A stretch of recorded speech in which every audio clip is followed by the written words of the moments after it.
Okay, your name? Stephen Johnson. Stephen, I'm Randy, Steve. Good to meet you. Subscribe to my channel. Like your video, because your video will be on my channel. So, go ahead, let's hear the stories.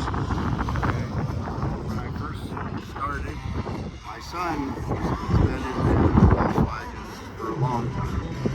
And I always like to do things that he likes to do. So he was trying to talk me into getting a bug, Right. But I didn't really want a bug. I wanted the Karmann Ghia if I was going to get it. So I went shopping and I found one, took it home, and I got, over a course of months, I got the mechanical all done. And I decided, well, I'm going to drive this thing to work while I'm doing the cosmetics.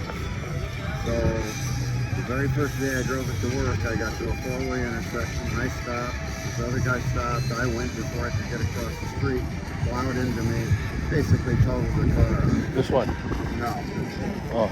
So I parted that one out completely, took all the Good stuff stuff off that I just put on there. Wow, the very first day you drove it to work. Very first day I drove it. Where did this happen at?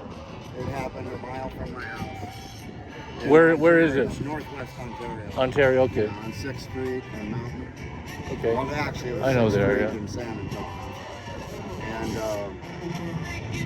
so I went shopping for another 73 Karmann Ghia, and I found this one down in Menifee. It already had the paint job on it, not this paint, but same color. And I just had it repainted here about 2 weeks ago. So, This is a 2-week-old paint job? yeah, it hasn't even been buffed out. Ah, I was to say. Yeah. It hasn't even been buffed out. Anyway, I took all the parts and started building this one. I bought it from a guy in Menifee. Right. And he